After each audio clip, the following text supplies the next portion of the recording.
Ich möchte Sie ganz herzlich willkommen heißen und begrüßen, auch heute Morgen zum Gottesdienst. Ich finde es schön, dass wir so zahlreich hier sein dürfen.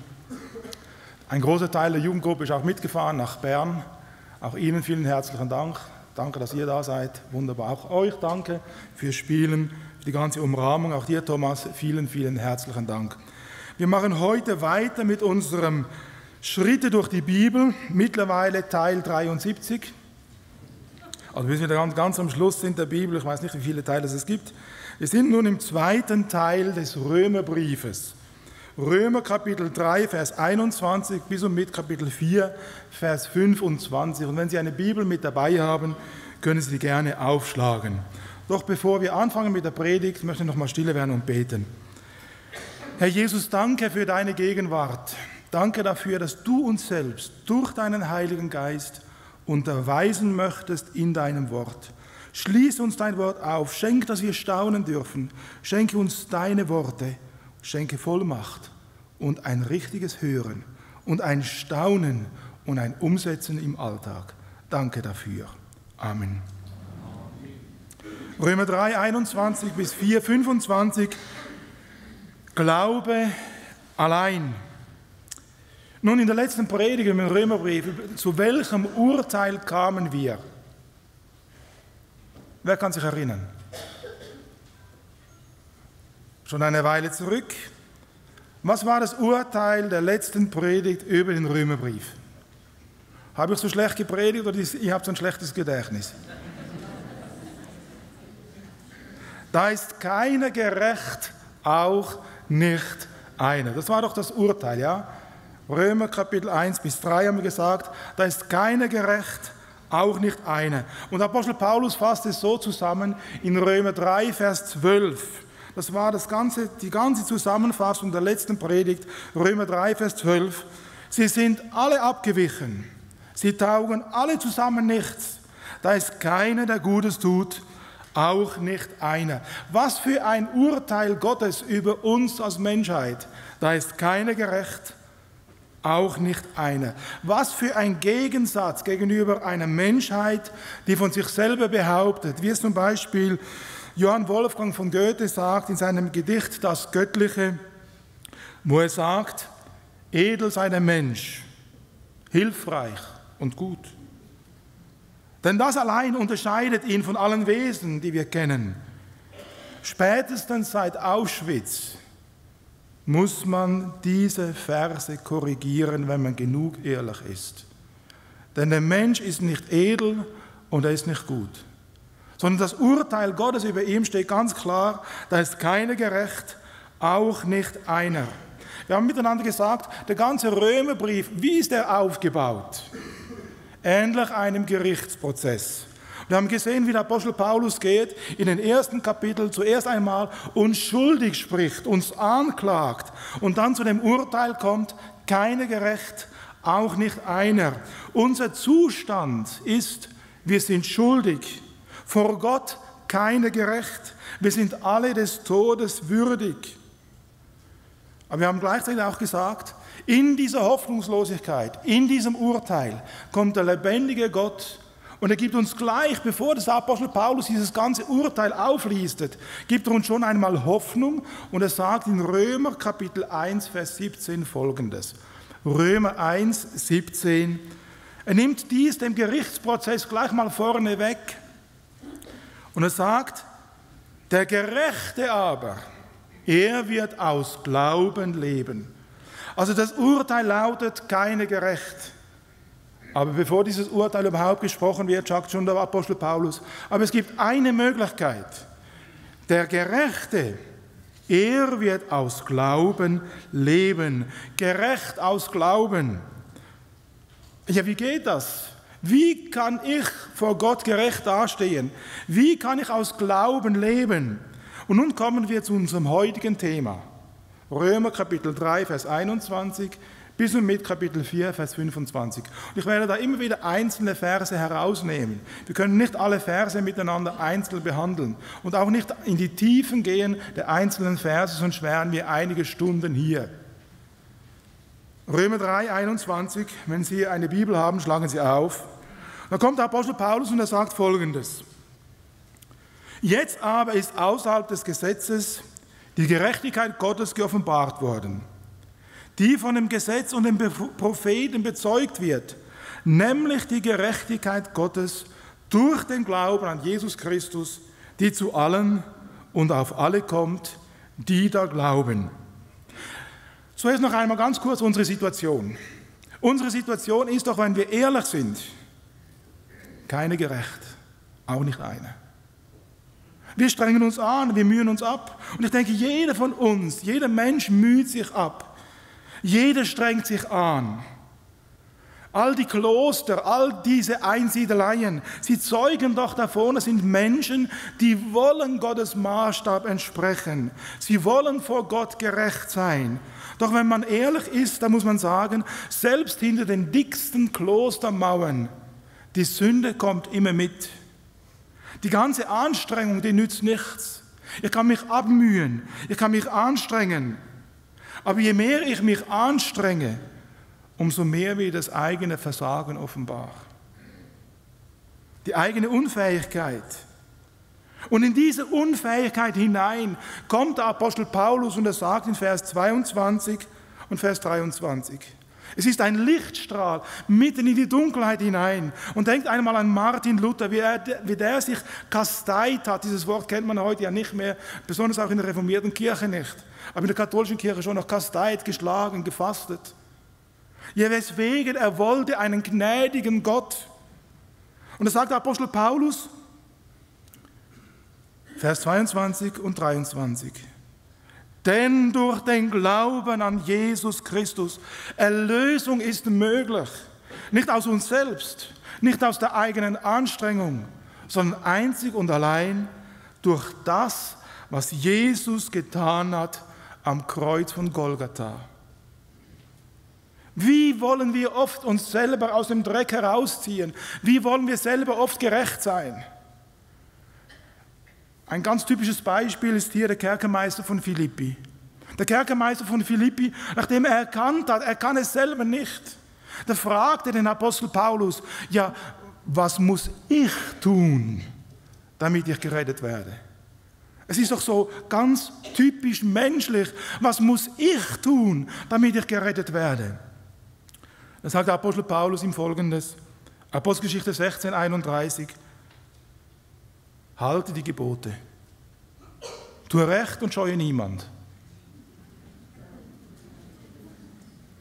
Bete jeden Tag 5 Vaterunser, 3 Ave Maria, bete den Kreuzgang. Was sagt der Apostel Paulus ihm? Ganz schlicht und einfach. Glaube an den Herrn Jesus Christus und so wirst du und dein Haus gerettet werden. Das ist die Wahrheit des Evangeliums. Glaube an den Herrn Jesus Christus, so wirst du gerettet werden.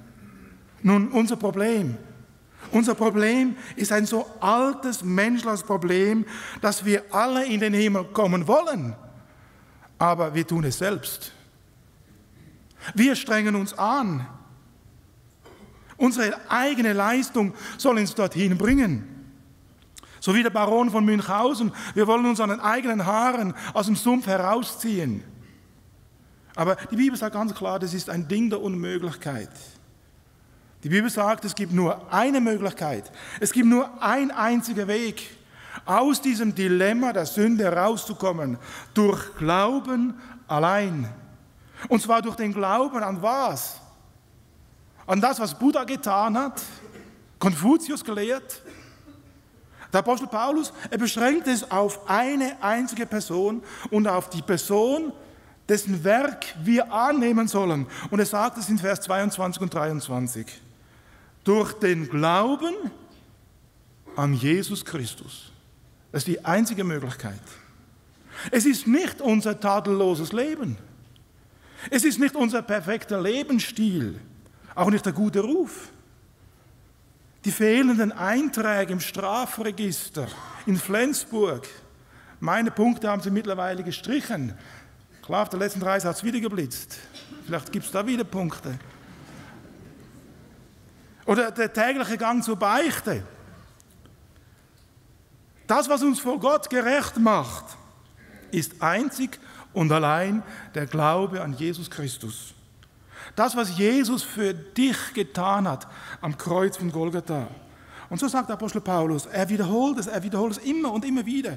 Er will es uns einhämmern. In Vers 24, wir werden gerechtfertigt durch die Erlösung, welche in Jesus Christus ist. Einzig und allein diese Erlösung, einzig allein diese Person, einzig und allein dieser Name Jesus Christus. Als wir jetzt im Urlaub in Trier waren, Trier ist übrigens die älteste Stadt Deutschlands, gegründet 16 vor Christus. Und da steht eine wunderbare, auch Porta Negra genannt. Es ist ein altes römisches Eingangstor. Und in dieses Tor ließ sich im Jahre 1028 der byzantinische Mönch Simon ließ sich einmauern. Und dann hat man ihm immer wieder so Essen durchgereicht. Er wollte sich zurückziehen für die Kontemplation, um Zeit zu haben, Stille zu haben, um mit Gott alleine zu sein. Wollen wir uns auch so den Himmel verdienen? Die Bibel sagt, einzig und allein der Glaube an das Werk und die Person Jesus Christus rettet. Keine eigene Anstrengung, nicht das Halten von Regeln und Gesetze, auch nicht das Fasten und Beten, einzig der Glaube an das, was Jesus getan hatte, der Glaube daran, dass Gott Mensch wurde in Jesus Christus, dass er selbst am Kreuz von Golgatha deine und meine Schuld auf sich nahm. Allein der Glaube, dass Jesus Christus am Kreuz von Golgatha an deiner und meiner Stelle starb. Dieser Glaube, nur dieser Glaube allein, macht dich vor Gott gerecht. Einzig und allein dieser Glaube errettet. Einzig und allein dieser Glaube rechtfertigt dich vor Gott selbst. Das Wort Rechtfertigung, interessanterweise, findet sich nur im Römerbrief. Zweimal. Nämlich in Römer 4, Vers 25 und Römer 5, Vers 18. Und sonst finden wir dieses Wort Rechtfertigung nirgends im Neuen und Alten Testament. Gar nirgends. Nur im Römerbrief. Und das Verb rechtfertigen kommt 39 Mal vor im Neuen Testament. Und der Apostel Paulus braucht es allein 25 Mal. Nun, Rechtfertigung, das bedeutet, ich werde im Gericht freigesprochen. Obwohl ich eigentlich schuldig bin, dennoch freigesprochen. Weil ich an das glaube, was Jesus Christus für mich am Kreuz von Golgatha getan hat. Ich glaube, dass Gott selbst sich für mich auf die Anklagebank gesetzt hat. Er, der Richter, setzt sich auf die Anklagebank. Er, der Richter, nimmt die Schuld, die ich verdient habe, auf sich. Er, der Richter, bezahlt an meiner Stelle und stirbt an meiner Stelle. Und weil ich das glaube, werde ich vor Gott gerechtfertigt. Und der Apostel Paulus kann dann jubelnd ausrufen, wie es heißt in Römer 8, Vers 1. Wer in Jesus Christus ist, wer das glaubt, das sagt der Apostel Paulus in Römer 8, Vers 1. So gibt es nun keine Verdammnis mehr für die, welche in Jesus Christus sind. Wir sind gerechtfertigt in Jesus. Nicht durch eigene Anstrengung, nicht durch eigenes Bemühen. Einzig allein durch das, dass wir im Glauben annehmen, was Jesus für uns getan hat. Es gibt keine Verdammnis mehr für die, welche in Jesus sind. Aber dabei müssen wir uns ganz klar bewusst sein, Gott drückt nicht einfach nur das Auge zu. Sünde bleibt Sünde. Die Sünde ist das größte Problem der Menschheit überhaupt. Bei Gott gibt es bei Sünde nicht einfach Schwamm darüber. Gott lässt bei Sünde nicht einfach mal 5 Grad sein. Wenn Gott den Sünder rechtfertigt, dann nur aus dem einen Grund. Und es kommt zum nächsten Punkt, im Vers 25. Da sagt er, Gott rechtfertigt den Sünder nur aus folgendem Grund. Vers 25. Denn ihn, also Jesus Christus, wurde von Gott als Sündopfer verordnet, durch sein Blut für alle, die da glauben. Gott kann nur ein Auge zudrücken, wenn er ans Kreuz von Golgatha sieht. Nur durch das vergossene Blut Jesu.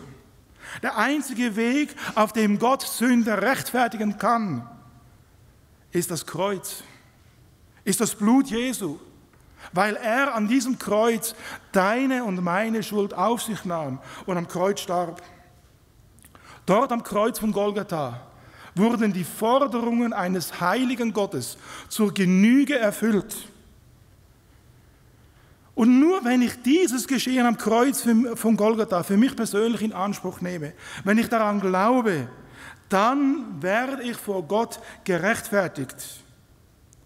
So wie wenn ein Papa, wenn es draußen regnet, und dann nimmt sein Papa seinen kleinen Jungen zu sich unter den Regenmantel.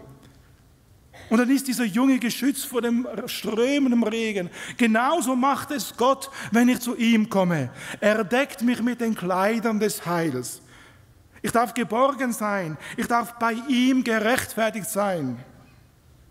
Aber die Frage, die sich doch uns stellt, die im Raum stehen bleibt, ist doch die, ja, wie kann Gott Sünde vergeben? Er, der eine heilige Reine, wie kann er Sünde vergeben und gleichzeitig völlig rein und heilig bleiben? Wie kann er Sünde vergeben und völlig gerecht sein? Und um das uns zu zeigen, kommt der Apostel Paulus zu der nächsten Beweisführung. Und er zeigt uns, schau einmal, Gott ist heilig, Gott ist gerecht und er bleibt heilig und gerecht und hat den Weg gefunden, das zu bleiben, über das Kreuz von Golgatha. Und so sagt er in Vers 26 Folgendes: Damit er selbst gerecht bleibt und zugleich den rechtfertigt, der aus dem Glauben an Jesus ist. Er bleibt gerecht und heilig und gleichzeitig kann er den Sünder annehmen. Die Frage ist doch, wie kann Gott, die absolut moralische Instanz, einen völligen Sünder gerecht sprechen? Wie kann er, der absolut gerechte, heilige Gott, Sünder annehmen, ohne dabei von seinem Maßstab der Gerechtigkeit und Heiligkeit wegzugehen? Wie geht das? Die Antwort ist nur über das Kreuz von Golgatha. Gott hat keine andere Möglichkeit gesehen als nur das Kreuz von Golgatha. Am Kreuz von Golgatha wurde Gottes Heiligkeit in seiner ganzen Tiefe offenbar. Am Kreuz von Golgatha wurde dieses Wesen Gottes, seine Wahrheit offenbar. So sieht Gott die Sünde, wenn er ans Kreuz schaut. Und an diesem Kreuz wurde in Jesus Christus Gottes Gerechtigkeit und Heiligkeit Genüge getan. Und nur wer zum Herrn Jesus kommt, zu diesem Kreuz, bei diesem Kreuz, wenn Jesus niederfällt, der wird im Glauben gerecht gesprochen. Der Apostel Paulus, er drückt es so aus. Römer Kapitel 3, Vers 25 und 26. Ich lese es nach der Mengeübersetzung. Ihn hat Gott in seinem Blute als ein durch den Glauben wirksames Sühnemittel hingestellt, damit er seine Gerechtigkeit erweise, weil die Sünden, die früher während der Zeiten der Langmut Gottes begangen worden waren, bisher ungestraft geblieben waren.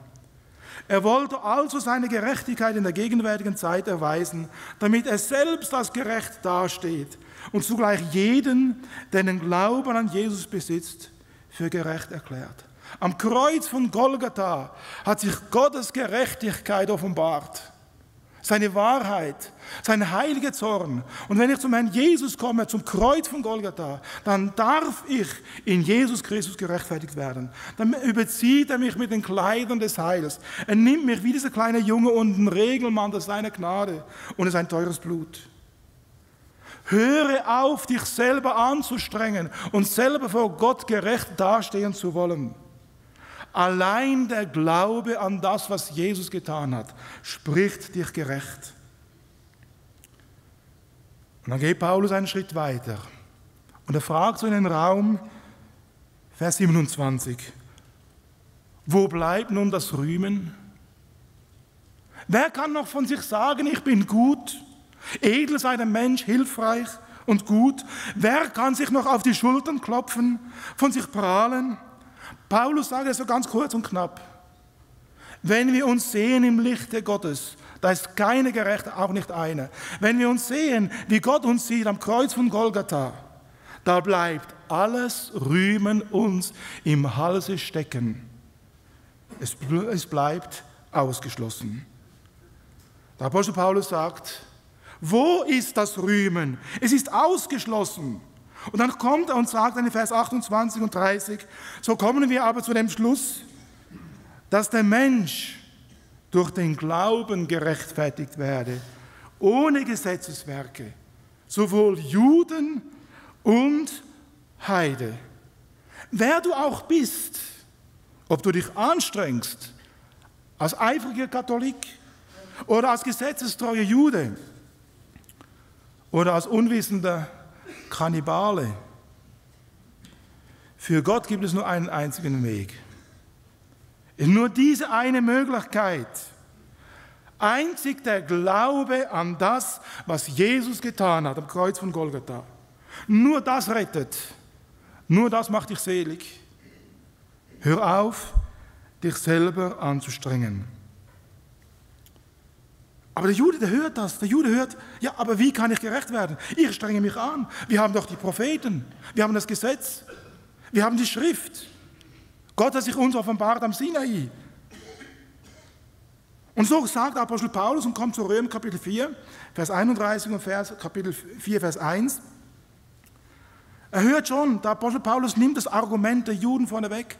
Er hört schon den Einwand der Juden, die das sagen, oder der Gesetzestreuen, die sich anstrengen, die sich abmühen. Ja, aber wie ist es denn? Heben wir durch den Glauben vielleicht das Gesetz auf? Ist das Gesetz gar nicht mehr nötig?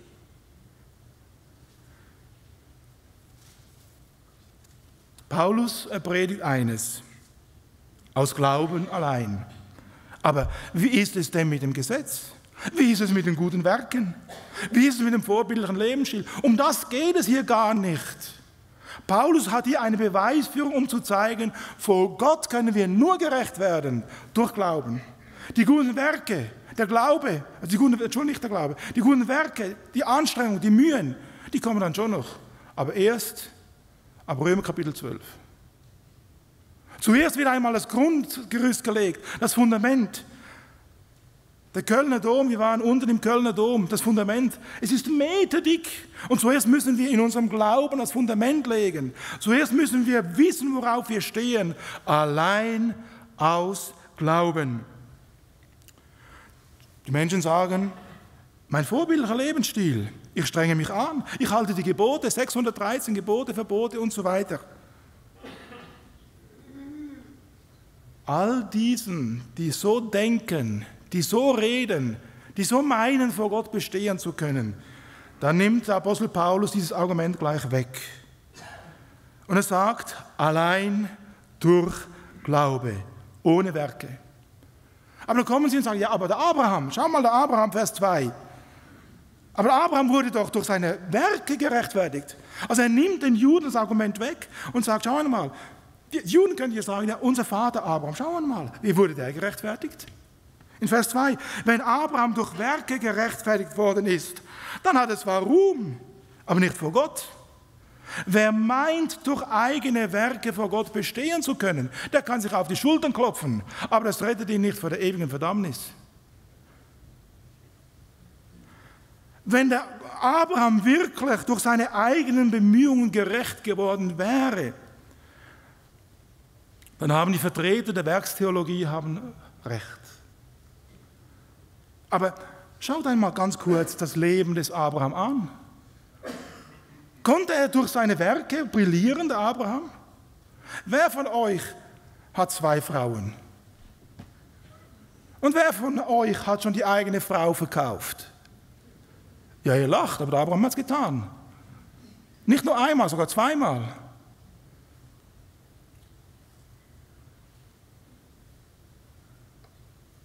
Gerecht durch Werke? Wo, muss man fragen, könnte der Abraham hinstellen und sagen, ich bin durch gute Werke gerecht geworden? Als es hieß, ziehe aus von Ur, da war noch sein Schwiegervater im Schlepptau. Und der Schwiegervater hat ihn schön umgelenkt, dass sie nach Haran gingen. Das war die Zweigstelle des Mondgottkultes. Und dort blieb er, bis sein Schwiegervater starb. War der so am Gängelband seines Schwiegervaters, dass er nicht selber entscheiden konnte? Wo ist die Werksgerechtigkeit des Abraham? Wisst ihr, was die Bibel sagt in Vers 3? Die Bibel sagt, Abraham, er glaubte Gott und dies wurde ihm zur Gerechtigkeit angerechnet. Nicht seine Werke, nicht seine Anstrengung, nicht seine Bemühungen, allein der Glaube. Trotz seiner Schwachheit, trotz seinem Versagen, trotzdem er seine Frau zweimal verkaufte, am Gängelband war seines Schwiegervaters. Ja, der Hebräerbrief sagt es so wunderbar und schön in Hebräer Kapitel 11 ab Vers 8.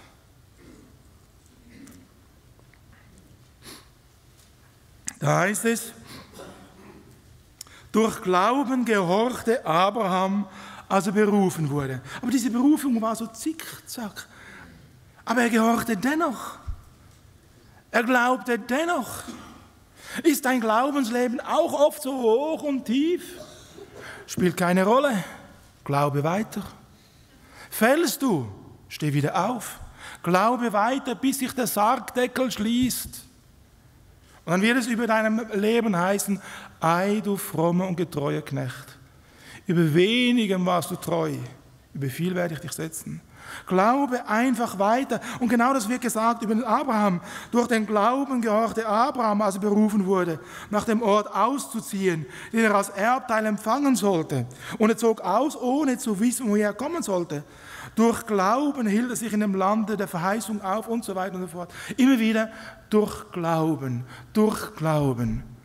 Ist dein Glaube schwach? Kein Problem. Glaube weiter.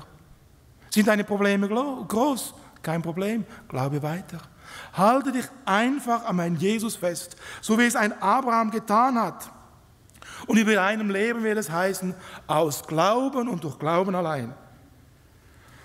Dieses aus Glauben allein trifft doch auch unser Stolz. Wenn ich nichts dazu beitragen kann, um in den Himmel zu kommen, meint ihr, das gefällt uns so gut? Deswegen gibt es so viele Menschen, die sich abmühen. Es kann doch nicht sein, nur aus Glauben. Ich kann doch noch und möchte noch gerne etwas zu meiner Erlösung beitragen. Und genau dieses Argument nimmt der Apostel Paulus auch auf. Und er sagt in Vers 4, wer aber Werke verrichtet, dem wird der Lohn nicht als Gnade angerechnet, sondern als Schuldigkeit. All die Kloster, die Wallfahrten, die Kasteiungen, das Zölibat, die Entbehrung, die Schmerzen, diese sind oft gut gemeint, aber sie helfen dem Menschen nicht weiter. Sie entspringen dem tiefen Wunsch der Menschen, ein tadelloses Leben zu führen. Aber dennoch, Gott schuldet uns nichts. Der einzige Weg, um zu Gott zu kommen, ist das Kreuz von Golgatha. Die Leitern, die du dir baust, durch gute Werke, da noch eine Sprosse, da noch ein gutes Werk, sie reichen nicht bis zum Himmel. Gott erwartet nicht Werke, sondern Gott erwartet nur eines, dass du glaubst. Es heißt in Vers 5, wer dagegen keine Werke verrichtet, sondern an den glaubt, der den Gottlosen rechtfertigt, dem wird sein Glaube als Gerechtigkeit angerechnet. Wisst ihr, Gott rechtfertigt nicht den Gesetzestreuen, nicht den Perfekten, sondern Gott rechtfertigt den, der trotz seiner Sünde an ihn glaubt, der wegen seiner Sünde zu ihm kommt, der aus seiner Not nach ihm schreit und an ihm festhält. Gott rechtfertigt einen jeden, der da glaubt, egal wie sein Leben auch aussehen mag. Als weiterer Beweis führt uns der Apostel Paulus eine andere Person mit ins Feld. Er hat zuerst nun den Abraham uns vor Augen gestellt. Der Abraham hat gelebt 500 Jahre, bevor das Gesetz des Sinai gegeben wurde. Und nun holt der Paulus eine andere Person hervor, die 500 Jahre später nach dem Gesetz gegeben wurde, also gelebt hat. Dieser ist der David. Also Apostel Paulus, er nimmt als Beweismittel den Abraham und dann als Beweismittel den David. Auch der David, er wird gerecht gesprochen, aber nicht durch seine Werke. Denn wenn man sein Leben anschaut, was tut der David? Er bricht die Ehe, schlägt einen tot, lässt einen ermorden und so weiter und so fort. Viel Blut klebt an seinen Fingern. Und dennoch sagt Gott über dem Leben des David, und der Apostel Paulus zitiert das, in Römer Kapitel 4, Vers 6, ebenso spricht auch David die Seligpreisung des Menschen aus, welchem Gott die Gerechtigkeit anrechnet, ohne Werke. Der David hat es kapiert, trotz seiner Not, trotz seiner Sünde, trotz seiner Verfehlungen. Gott spricht mich gerecht, ohne meine Werke. Gerecht ohne Werke. Für wen gilt das? Gilt das nur für die Juden oder auch für die Heiden? Wer spricht Gott gerecht? Gilt das allen? Der Paulus beantwortet die Frage wie folgt. In Römer Kapitel 9b. Wir können auch gleich 9a lesen.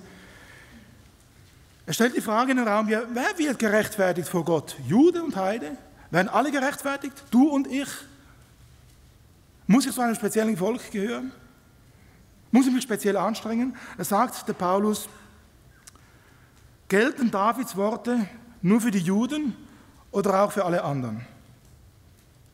Und dann kommt der Paulus und er nimmt wieder den Abraham und er sagt, schau einmal, Vers 9b, Abraham setzte sein ganzes Vertrauen auf Gott. Das heißt, er glaubte völlig und ganz Gottes Verheißung. Was will uns damit Paulus sagen? Die Frage ist ja, wer wird vor Gott gerechtfertigt? Jude, Heide, der sich anstrengt oder nicht? Und dann sagt der Paulus, Abraham, er setzte sein Vertrauen auf Gott. Und so fand er Anerkennung. Damit möchte uns Paulus sagen, jeder, der auf Gott sein Vertrauen setzt, der wird vor Gott gerecht gesprochen. Jeder. Jeder, der dies im Glauben für sich in Anspruch nimmt. Und nur noch einmal hakt der Paulus nach. Mir kommt es so vor, wie wenn er mit einem Hammer in unser Gedächtnis so verschiedene Kerben schlagen möchte. Es bleibt drin, es bleibt drin, es bleibt drin. Und so hakt er noch einmal an. Bleibt dabei. Und er stellt dann die Frage und sagt, wie wurde der Abraham gerechtfertigt? Noch einmal, wie wurde er gerechtfertigt? Er möchte seine Zuhörer überzeugen, er möchte dich überzeugen. Wie kannst du vor Gott gerechtfertigt werden? Um jeglichen Zweifel auszuräumen. Und so sagt der Paulus in Vers 10 und 11, wie wurde es ihm nun angerechnet, dem Abraham? Wie wurde es ihm angerechnet, die Gerechtigkeit? Wie wurde er vor Gott gerecht gesprochen? Bevor er beschnitten wurde oder nach seiner Beschneidung? Wann? Müssen wir beschnitten werden, um vor Gott gerecht zu sein? Dann wäre das ganze Volk Israel wäre dann gerecht. Und nun sagt der Paulus, und er fragt ja, wie wurde es ihm angerechnet in Vers 10 und 11, als er beschnitten oder noch nicht beschnitten war? Und gleich kommt die Antwort in Vers 10b.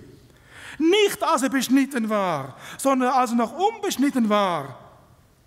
Damit wird ganz klar, nicht der Akt der Beschneidung machte aus dem Abraham einen Gerechten, sondern er hat zuerst geglaubt.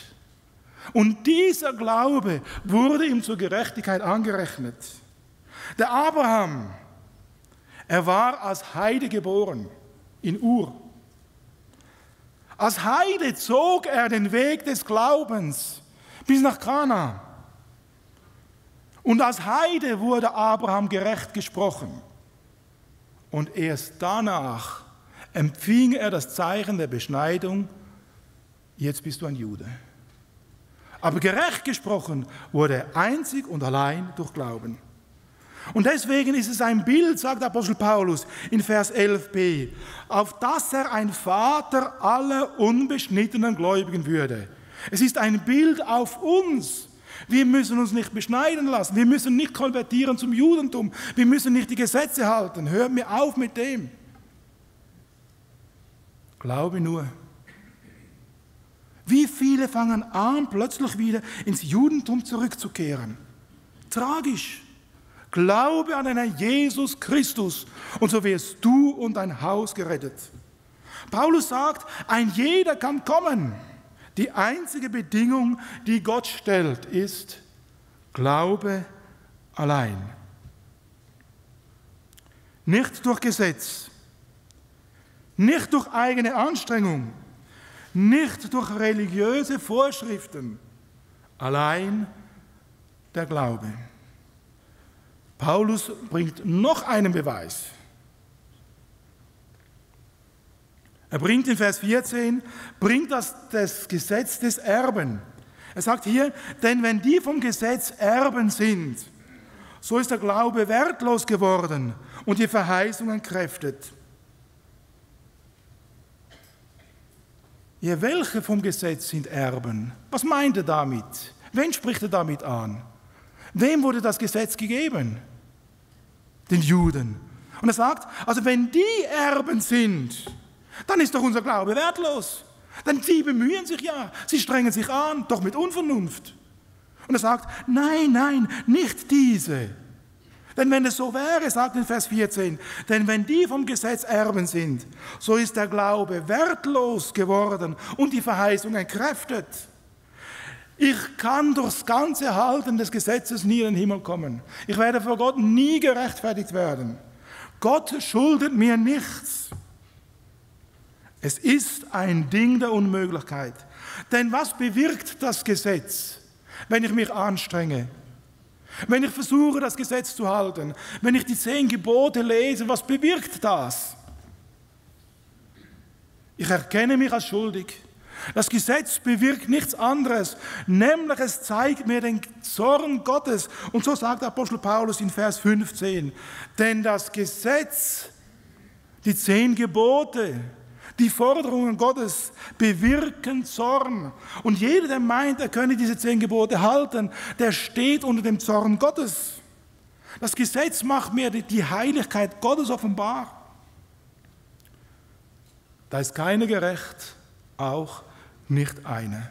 Und dann kommen die anderen und sagen, ja, aber was ist denn mit denen, die das Gesetz nicht haben? Da sagt der Apostel Paulus, die sind sich selber ein Gesetz. Denn in ihrem Herzen wissen sie, dass ein ewiger Gott ist. Sie stellen Gesetze auf. Er sagt, oder nimmt auch wieder das Argument, nimmt er ihnen vorne weg und sagt, ja, da können Menschen auftreten und sagen, ja, aber was ist denn mit denen, die kein Gesetz haben? Wenn sie kein Gesetz haben, okay, da gibt es keine Übertretung. Das sagt er in Vers 15b. Da, wo aber kein Gesetz ist, da ist doch auch keine Übertretung. Ohne Gesetz, wunderbar, fantastisch, könnte man meinen. Keine Übertretung, keine Sünde. Aber bei genauerem Hinschauen, ist es wirklich so? Der Adam ist er mit oder ohne die 10 Gebote gefallen. Auch ohne das Gesetz vom Sinai sterben die Kannibalen im Urwald. Tragisch. Das Gesetz des Todes ist zu allen hindurchgedrungen. Mit oder ohne Gesetz, wir sind vor Gott schuldig. Mit oder ohne Gesetz, wir sind unfähig. Wir brauchen, über allem brauchen wir eines, nämlich die Gnade Gottes, die sich uns offenbart in Jesus Christus. Wir brauchen Gottes Eingreifen. Wir sind auf das Handeln Gottes angewiesen, dass er sich uns offenbart in unserer Verlorenheit und uns aus unserer Sündhaftigkeit herausholt. In den Himmel geht es nur durch diese eine Straße und die heißt Glauben. Und so kommt der Apostel Paulus und bindet nun diesen Sack zu. In Vers 16 und 17 von Kapitel 4, da heißt es, und darum geschah es durch den Glauben, damit es aus Gnaden sei, auf dass die Verheißung dem ganzen Samen gesichert sei, nicht nur demjenigen aus dem Gesetz, sondern auch dem vom Glauben Abrahams, welcher unser aller Vater ist, wie geschrieben steht. Ich habe dir zum Vater viele Völker gesetzt, vor dem Gott, dem er glaubte, welcher die Toten lebendig macht und dem ruft, was nicht ist, als wäre es. Also noch einmal, hier wird einige Male etwas gesagt, immer wieder, durch den Glauben, durch den Glauben, durch den Glauben. Ein Vater vieler, durch den Glauben. Abraham glaubte Gott, er antwortete ihm auf sein Rufen und darum hat er den Weg zum Himmel gefunden. Abraham glaubte Gott, er bezog ganz bewusst Gott in sein Leben mit hinein. Was tust du? Glaubst du auch dem, was sich dir Gott offenbart hat in deinem Leben? Glaubst du dem, was Jesus dir sagt in seinem Wort? Durch Glauben wurde Abraham zum Stammvater Israels, aber gleichzeitig auch zu unserem geistlichen Vorvater, weil er an Jesus Christus geglaubt hat. Wisst ihr, die Unmöglichkeit Abrahams, wenn er sein eigenes Leben anschaut, er selber und seine Frau, die konnten keine Nachkommen kriegen. Unmöglich. Wie viele Unmöglichkeiten hast du in deinem Leben? Du schaffst es nicht. Du kriegst es nicht auf die Reihe. Der Abraham hat es nicht geschafft, hat es nicht auf die Reihe gekriegt. Und dennoch hat er im Glauben an Gott festgehalten.